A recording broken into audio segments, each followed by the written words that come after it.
kabarnya hari ini? Alhamdulillah, luar biasa, ajaib. Baiklah teman-teman, ketemu lagi hari ini dengan Bunda Wisna. Hari ini Bunda masih menjelaskan pelajaran tema 4. Hari ini Bunda akan jelaskan pelajaran IPA. Adapun tujuan pembelajaran hari ini yaitu tentang menjelaskan organ peredaran darah dan fungsinya pada hewan dan manusia, serta cara memelihara kesehatan organ peredaran darah manusia.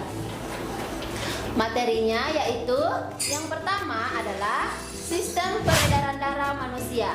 Yang kedua, organ peredaran darah pada manusia. Yang ketiga, sistem peredaran darah pada hewan.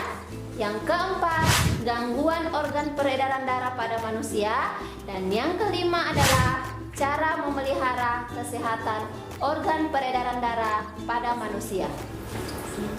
Nah, teman-teman, perhatikan gambar Bunda berikut ini. Gambar yang pertama ini adalah sistem peredaran darah pada manusia. Kemudian gambar yang kedua ini adalah gambar bentuk jantung pada manusia. Bunda jelaskan satu persatu. Yang pertama yaitu tentang sistem peredaran darah pada manusia. Sistem peredaran darah merupakan suatu sistem organ yang mengalirkan darah di dalam tubuh. Sistem peredaran darah dibagi menjadi dua. Yang pertama adalah sistem peredaran darah kecil dan yang kedua adalah sistem peredaran darah besar. Sistem peredaran darah kecil adalah peredaran darah dari jantung menuju paru-paru. Sedangkan sistem peredaran darah besar adalah peredaran darah dari jantung ke seluruh tubuh. Yang berikut adalah organ peredaran darah pada manusia. Terbagi menjadi dua, ada jantung dan ada pembuluh darah. Jantung dibedakan menjadi 4 ruang. Ada namanya serambi kiri, serambi kanan, bilik kiri, dan bilik kanan. Serambi kiri dan serambi kanan, serambi kiri dan bilik kiri mengandung darah yang kaya akan oksigen. Sedangkan serambi kanan dan bilik kanan mengandung darah yang kaya akan karbon dioksida. Pembuluh darah dibedakan menjadi ada yang dinamakan pembuluh nadi atau biasa disebut dengan arteri. Ada juga yang dinamakan pembuluh balik yang biasa disebut dengan vena yang dihubungkan oleh pembuluh kapiler.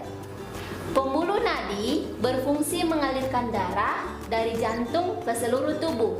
Sedangkan pembuluh balik berfungsi untuk membawa darah kembali ke jantung. Pembuluh kapiler tugasnya meneruskan darah dari dan ke organ-organ di dalam tubuh. Nah, teman-teman, sekarang Bunda lanjut lagi ke sistem peredaran darah pada hewan. Terbagi menjadi dua. Ada namanya peredaran darah terbuka dan ada namanya peredaran darah tertutup. Untuk sistem peredaran darah terbuka biasanya terdapat pada cacing dan serangga. Sedangkan sistem peredaran darah tertutup biasanya terdapat pada hewan vertebrata, contohnya katak, ikan, dan burung. Nah, teman-teman, itulah tadi sistem peredaran darah pada hewan dan manusia. Bunda lanjutkan pada gangguan organ peredaran darah pada manusia. Dibagi lagi menjadi dua. Ada yang faktor keturunan dan ada faktor non-turunan. Pada faktor non-turunan terbagi lagi menjadi beberapa penyakit. Ada namanya anemia. Siapa yang teman-teman pernah dengar kata anemia? Ada yang bisa bantu Bunda? Betul sekali. Anemia itu adalah penyakit kekurangan darah. Kemudian yang penyakit yang kedua ada lagi namanya hipotensi. Hipotensi merupakan penyakit tekanan darah rendah.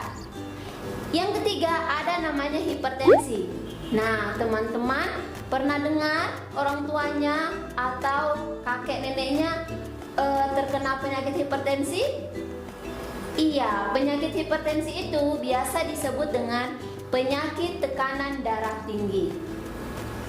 Yang berikut ada namanya penyakit leukemia atau penyakit kanker pada sumsum tulang belakang.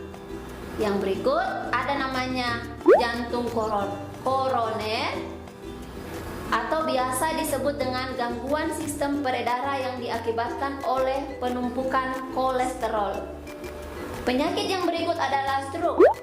Nah, teman-teman, biasa kalau usia sudah lanjut sering terjadi yang namanya penyakit stroke. Jadi teman-teman harus menjaga peredaran darah teman-teman. Yang berikut ada namanya penyakit varises atau pelebaran pembuluh darah balik di kaki. Itulah contoh gangguan untuk non keturunan. Sekarang Bunda jelaskan faktor keturunan. Ada dua, ada namanya penyakit hemofilia atau biasa disebut darah yang susah membeku, sehingga pada saat luka darah akan terus-menerus mengalir. Yang kedua ada namanya penyakit talasemia atau tubuh tidak dapat memproduksi hemoglobin. Teman-teman tahu apa hemoglobin? Iya, betul sekali. Hemoglobin itu biasa disebut dengan sel darah merah. Nah, karena teman-teman sudah tahu apa saja penyakit yang biasa muncul pada sistem peredaran darah, sekarang Bunda menjelaskan cara memelihara kesehatan organ peredaran darah. Ada yang bisa bantu Bunda? Betul sekali. Yang pertama itu adalah membiasakan diri berolahraga secara teratur. Yang kedua, teman-teman harus istirahat yang cukup. Yang ketiga, membiasakan diri mengatur pola makan yang sehat. Dan yang terakhir adalah menghindari asap rokok. Nah, itulah materi Bunda untuk hari ini. Baiklah teman-teman, untuk tugasnya Bunda minta tolong sama teman-teman gambarkan sistem peredaran darah pada manusia. Setelah itu, teman-teman mempresentasikannya dalam bentuk video. Hasilnya untuk kelas Haid dikirim ke Bunda Wisna dan untuk kelas Abu Darda dikirim ke Yanda Agus. Cukup sekian dari Bunda. Wassalamualaikum warahmatullahi wabarakatuh.